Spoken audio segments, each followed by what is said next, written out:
Prime Minister Modi, why don't you take some questions from the freest press in the world? শেহতীয়াকৈ আন্তঃৰাষ্ট্ৰীয় প্ৰেক্ষাপটত প্ৰধানমন্ত্ৰী নৰেন্দ্ৰ মোদীক লৈ যি এক সুপৰিকল্পিত আৰু কুৎসিত প্ৰচাৰ চলোৱা হৈছে সেয়া কোনো আকস্মিক ঘটনা নহয়।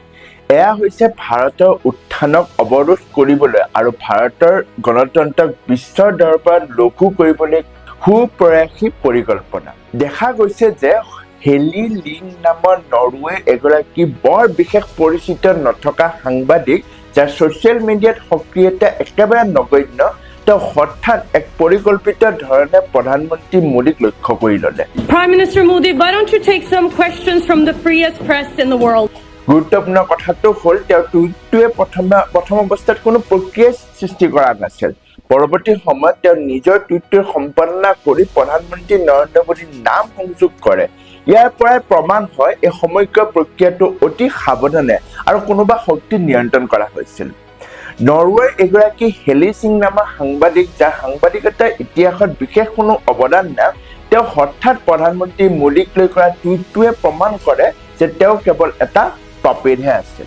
তেওঁৰ টুইটাৰ একাউণ্টৰ ইতিহাস তেওঁৰ আগৰ টুইটসমূহ য'ত তেওঁ ট্ৰাম্পৰ জয়ৰ আদৰণি জনাইছিল আৰু পিছত তাক ডিলিট কৰিছিল এই সকলোবোৰৰ পৰা এটা কথা স্পষ্ট তেওঁ নিৰ্দেশ দিয়া হৈছে এগৰাকী সাংবাদিক যি নিজে দেশৰ গৃহ সমস্যা বা অৰ্থনীতিৰ বাহিৰে কোনোদিনে প্ৰেছৰ স্বাধীনতা বা বিশ্বৰ মানদণ্ডৰ বিষয়ে এষাৰো লিখি পোৱা নাই তেওঁ হঠাৎ ভাৰতৰ দৰে বিশাল গণতন্ত্ৰৰ বিষয়ে কেৱল সূক্ষ্মভাৱে অৱগতই নহয় বৰঞ্চ তেওঁ টুইটটোত 17 মিনিটৰ পাছত এডিট কৰি মোদীৰ নাম যোগ কৰাটো প্ৰমাণ কৰে যে এই কণ্টেণ্টটো তেওঁ নিজৰ নহয় কোনোবা মাষ্টাৰ মাইণ্ডৰ পৰা অহা এটা ড্ৰাফ্ট। এই টুইটটো প্ৰকাশ পোৱা মাত্ৰ কেইমিনিটমান ভিতৰতে ভাৰতৰ বিভিন্ন ধৰণৰ প্ৰতিক্ৰিয়া আৰম্ভ হ'ল। সেয়া কোনো স্বতঃস্ফূৰ্ত ঘটনা নহয়। সুহাসিনী হাইদৰৰ পৰা আৰম্ভ কৰি ৰাহুল গান্ধী মহুৰা মৈত্ৰ আৰু ধ্ৰুৱ ৰাঠেৰ দৰে লোকে যি সময়ত এক চিংক্ৰনাইজেশ্যনৰ জৰিয়তে এই টুইটাৰটো প্ৰচাৰ চলালে সেয়া এটি অতি শক্তিশালী আৰু সুসংগঠিত নেটৱৰ্কৰ এটি কাম। ইয়াৰ পৰা এটা কথা পৰিস্ফুট হৈ পৰে যে ভাৰতৰ ভিতৰত এনে কিছুমান লোক আছে যিয়ে আন্তঃৰাষ্ট্ৰীয় মঞ্চত নিজৰ দেশৰ প্ৰধানমন্ত্ৰীক অপমানিত কৰিবলৈ বহিৰাজ্যৰ কোনো অখ্যাত সাংবাদিকৰ টুইটকো অস্ত্ৰ হিচাপে ব্যৱহাৰ কৰিবলৈ কুণ্ঠবোধ নকৰে। এই সমগ্ৰ ইক'চিষ্টেমটোৱে কিদৰে এটা নিৰ্দিষ্ট সময়সীমাৰ ভিতৰত এটা টাইম ব্ৰেকেটৰ ভিতৰত এই ঘৃণাৰ প্ৰচাৰ চলাইছে সেয়া অতি ভয়ংকৰ। এইটো একেবাৰে স্পষ্ট কথা যে ভাৰতৰ অভ্যন্তৰীণ বিৰোধী শক্তি আৰু বহিৰাজ্যৰ ডিপ ষ্টেটৰ মাজত এক গোপন মিত্ৰতা ইতিমধ্যে আছে।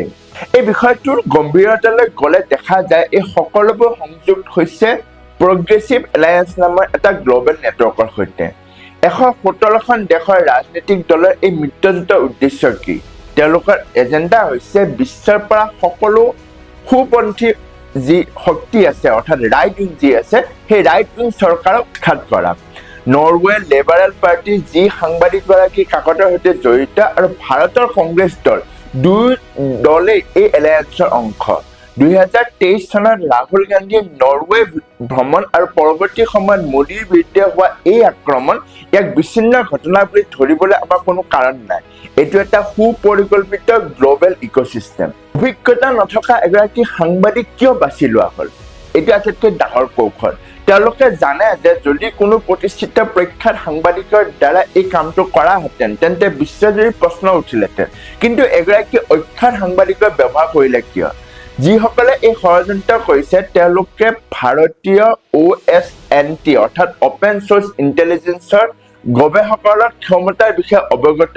তেওঁলোকে জানে যে এই সংযোগবোৰ পোহৰলৈ আহিব কিন্তু তৎসত্ত্বেও এটা অস্থিৰ পৰিৱেশ সৃষ্টি কৰিব পাৰে আৰু ৰাষ্ট্ৰীয় প্ৰেক্ষাপটত মোদী চৰকাৰক বদনাম কৰিব পাৰে। এই সমগ্ৰ ঘটনাটো কেৱল মোদীৰ বিৰুদ্ধে এক ব্যক্তিগত আক্ৰমণ নহয় এয়া হৈছে ভাৰতবৰ্ষৰ আত্মসন্মানৰ ওপৰত এক প্ৰত্যক্ষ আঘাত। যেতিয়া দেশৰ ভিতৰত কিছুমান লোকে বহিৰাজ্যৰ ডিপ ষ্টেটৰ সৈতে মিলি নিজৰ দেশৰ নেতাৰ বিৰুদ্ধে ঘৃণাৰ প্ৰচাৰ চলায় তেতিয়া আমি বুজি উঠা উচিত যে বিপদ কিমান গভীৰ।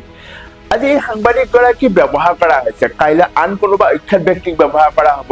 ইয়াৰ লগতে ইয়াত জড়িত প্ৰতিটো নাম আৰু প্ৰতিটো নেটৱৰ্কৰ চৰিত্ৰ আমি প্ৰকাশ কৰিবই লাগিব।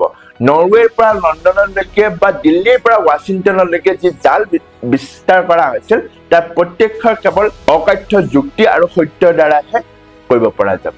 আজি এই প্ৰতিযোগিতামূলক বিশ্বত যেতিয়া ভাৰতে এক বিশ্বগুৰু হিচাপে নিজকে স্থান লাভ কৰিবলৈ আগুৱাইছে তেতিয়া এনে ধৰণৰ ভ্ৰমণাত্মক বা প্ৰপেগেণ্ডা আধাৰিত আক্ৰমণবোৰ হৈছে এক প্ৰকাৰৰ বৈদিক যুদ্ধ যাক আমি ইণ্টেলেকচুৱেল ৱাৰ বুলি কওঁ আমি যুদ্ধৰ বাবে প্ৰস্তুত হ'বই লাগিব দেশৰ স্বাৰ্থত সত্যৰ অপেক্ষা আৰু এনে অশুভ শক্তিৰ বিৰুদ্ধে আমাৰ কণ্ঠ উচ্চ স্তৰত হ'বই লাগিব ৰাষ্ট্ৰীয় প্ৰেক্ষাপটত ভাৰতৰ বৰ্তমান শক্তিৰ অৱস্থানৰ বহু আন্তঃৰাষ্ট্ৰীয় শক্তিয়ে সহজভাৱে ল'ব পৰা নাই গতিকে এনে অখ্যাত লোকৰ ব্যৱহাৰ কৰি দেশৰ প্ৰধানমন্ত্ৰীৰ বিৰুদ্ধে নিষেধাজ্ঞা কৰাটো তেওঁলোকৰ এটা পুৰণা কৌশল আমাৰ সচেতন নাগৰিক হিচাপে দায়িত্ব হ'ল এই প্ৰপেণ্ডাবোৰৰ আঁৰৰ সত্যটো বুজি লোৱা আৰু দেশৰ স্বাৰ্থৰ বিপৰীতে থকা এনে শক্তিমূলক সমূহক আমি চিনাক্ত কৰা